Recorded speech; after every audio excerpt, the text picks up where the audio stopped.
Good evening, everyone. I'm so honored to be joining you virtually at this ceremony all the way from Zambia. I want to first thank my faculty at the Communication Sciences and Disorders Department who nominated me for this award. I wouldn't be here in Zambia where I am today without their mentorship and guidance over the years. I'd also like to thank the nomination committee for the selection of us awardees tonight. It's a great honor to be selected along other amazing alumni who are accomplishing great things in the legacy of the University of Northern Iowa. I want to say congrats to you, Daniel, and Nicole for your awards as well. As I am sharing with you, I'm currently sitting alongside the Luangwa River in Mafue, Zambia. This past week, my colleague and I have been conducting a week-long training for families and children with communication disorders in rural Zambia who do not have access to speech language pathology services. Many of the children we screened this week have disabilities such as cerebral palsy, autism, and global developmental delay. We've been training their parents and community education volunteers about how to teach their children alternative ways of communicating despite the child's disability. Most of our week has been spent under the shades of trees, speaking in Kunda, the local dialect in this area, and in over 90-degree temperatures, imparting skills and strategies that were instructed to me in a very cool classroom at the Communication Arts Center on UNI's campus. Little did I know 8 years ago, as I sat in Dr. Squire's Language Intervention for Low Socioeconomic Populations course, that I would be here today. I've got a lot to thank for the University of Northern Iowa and my faculty for opening my mind for the global need for equitable outcomes for language literacy and rehabilitative care in low resource settings like what we have here in Zambia. My story at UNI begins in 2012 when, as a young undergraduate, I moved into Lawther Hall. I started my bachelor's degree in communication and sciences disorders. Fresh from a small town in southwest Iowa, Cedar Falls had felt like I had come to the big city. I was a member of the drumline in the Panther Marching Band, and those first weeks of rehearsal were so intense, yet the most welcoming experience I had in those first few weeks at UNI. Immediately, I felt at home and surrounded by such a great community of friends. That community that I found those first weeks continued to grow over the years as I completed my undergraduate and graduate program at UNI. I became involved in a faith-based organization called the SALT Company while I was there, as well as I participated in our department's Student Speech Language and Hearing Association at UNI's chapter. This community that I grew to know during my time at UNI were integral to survive the difficult cranial nerve exams that Dr. Berta gave us in grad school, as well as to work through some personal hardships that I found while I was at my time at UNI. This community that I found not only helped me become a better speech therapist, a better person, but it also deepened my faith in ways that I had no understanding that it could happen. This community that I learned to lean into at UNI is still a community that I lean in today. Just for example, a few months ago in October, and this relationship is still continuing, I've been working with Dr. Laura Pitts about creating a swallow dysphagia protocol for stroke patients at our national hospital, the University Teaching Hospital here in Zambia. It's been an amazing collaboration to make a difference in the lives of stroke patients here in Zambia. During my time at UNI, though, seeing this community that I grew while I was there and I still maintain today, I learned a really critical lesson that it's critical for us to focus not only on our individualism. However, we must garner interdependence on each other and our communities to solve complex and difficult problems that are around us. We have to lean into our communities. It helps us grow. It helps us serve one another. And it helps impact change in the places that surround us. For ingenuity and innovation to be executed, from everything from making friends to innovating creative solutions for speech pathology services in a low resource area, it's critical that we be arm in arm with each other so that together we can move forward. A great saying that was actually from an old campaign song here in Zambia summarizes this theme of leaning into our community. In Nyanja, the local dialect of Lusaka where we stay, it goes like this: Tiende Pamozi Mutima Umozi, meaning we walk together with one heart. Our interlocking with the community around us allows us to succeed, grow, and make a difference to everyone who lives around us. Fast forward to today, and much of our work at Special Hope Network is done in our community. For the past 5+ years, I've worked alongside 50 colleagues as we move forward together to speak up for the voiceless in our community. My colleagues are made up of a team of special education teachers, parents of children with disabilities, social workers, and physical therapy assistants. Together, we help run our day-to-day operations in our community care centers. In Zambia, 1 in 10 people have some sort of disability, and there's an 80% service delivery gap where people with disabilities cannot access the rehabilitation services like speech language pathology that they need.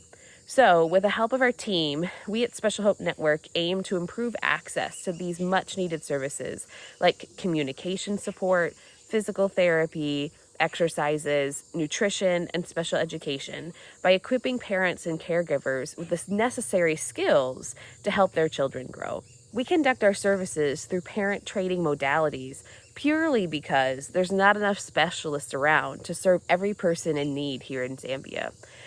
Currently, I'm one of less than 5 speech language pathologists in the entire country of 19.47 million people. Daily, my coworkers and I live out our nonprofit's vision and calling to speak up for those who are voiceless.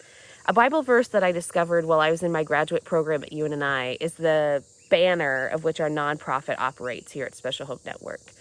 We serve our children with intellectual disabilities in this paraphrased way. We speak up for those who are voiceless. We seek justice, and we defend the rights of the poor and the needy.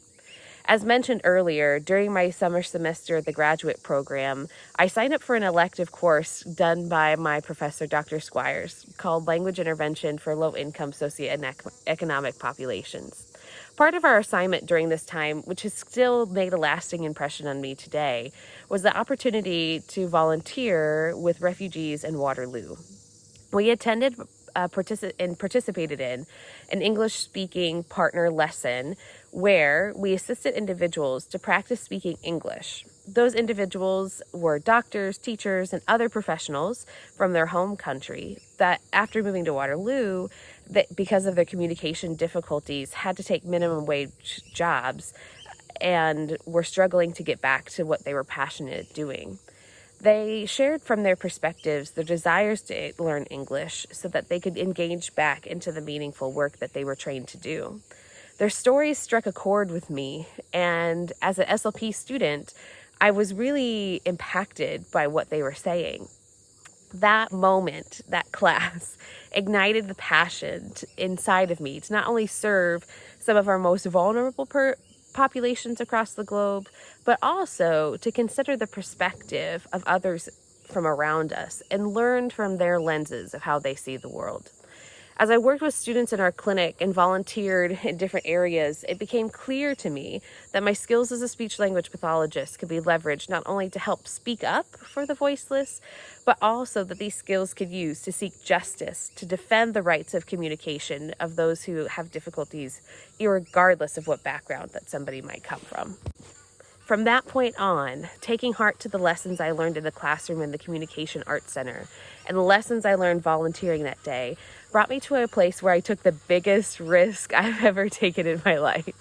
I jokingly call it a divine Google search, but like all sarcasm, there's a bit of truth in that statement.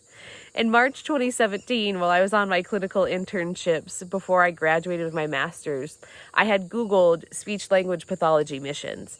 And after searching through old, outdated websites, I finally stumbled upon Special Hope Network.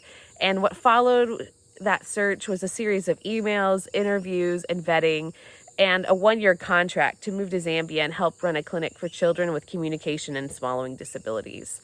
This position would be, of course, unpaid and require me to fundraise my living expenses to serve the students there. And everyone thought I was crazy. I had traveled internationally before, but I had never been to the African continent. I had never been to Zambia. I had never been to Lusaka. What was I going to do? Well, I would move there, sight unseen. How could I take such a risk? My answer comes back to speak up for those who have no voice, seek justice, and defend the cause of the poor and the needy. Images flashed before my eyes of every face of every therapy client I had ever worked with in the clinic, every person I had volunteered with at my time at UNI, and every article that I read about the inequities of healthcare outcomes in the developing world. This risk would be the right one to take to leverage my training and qualifications garnered at UNI to meet the global needs for persons with communications and swallowing disorders. Now, over 6 years of living in Zambia later, I can look back and I can see how clearly that my training and experiences at UNI shaped me to be the catalyst of change that I fulfill in my work every day. I have confidence to leverage my skills and passion to impact the lives of those who do not have a voice. My training at UNI has prepared me to help train professionals such as teachers, nurses, neurologists, doctors, and more about communication and swallowing disorders. We've done trainings in schools, in community centers, in rural areas, in urban areas, and hospitals here in Zambia. The leadership and mentorship skills gained as a graduate student to my professors has allowed me to work alongside other professionals in our grassroots roots here in Zambia to establish the field of speech language pathology for the first time. My confidence in my convictions, grown in the soil of my education at UNI, has enabled me to leverage my knowledge and skills alongside my team members to mitigate problems and gaps in our service delivery in a multicultural, multilingual environment. From urban Lusaka all the way to rural Mufue, we are making an impact on the lives of children and adults with communication and swallowing disorders. In conclusion, I'd like to encourage the students present tonight that although your story might look different from mine, UNI has the capability and the resources available to make you a change maker. If you lean into the community here at UNI, you'll be surprised at what you find. When you engage in the difficult parts of your studying, keep persevering. Learn your craft diligently and with excellence. Set the bar high for yourself in the execution of your talents. Take advantage of every opportunity that's offered to you, whether it's small or big, to hone your skills as a professional and become the best at what you can be. Ask for help. Seek mentorship. Don't be afraid to ask questions. Everybody else's perspectives might give you something that you hadn't learned before. Remember to look back at the community that brought you to where you are today and do the same thing for others. Give back to your community because you were only here because of the people who have brought you here. Be willing to serve one another in brotherly love. Be sensitive to the perspectives of other people, even when they are different and you seem unsure about what they have to say. As one of my professors said in the education department, there's more than one way to the Walmart, and you might learn something new from somebody that has a different perspective than you. And finally, speak up for the voices of those who cannot speak for themselves, for the marginalized, the forgotten, the rejected, the low in spirit. Speak out for those around you and advocate for justice. Speak up for the rights, especially for the ones that are most vulnerable. I hope that you take the stories that you hear tonight from myself and the other outstanding alumni who have received this award and consider how you can do the same. Learn from what we have experienced over the years at UNI and live out your Panther spirit now and in your future. Thank you so much.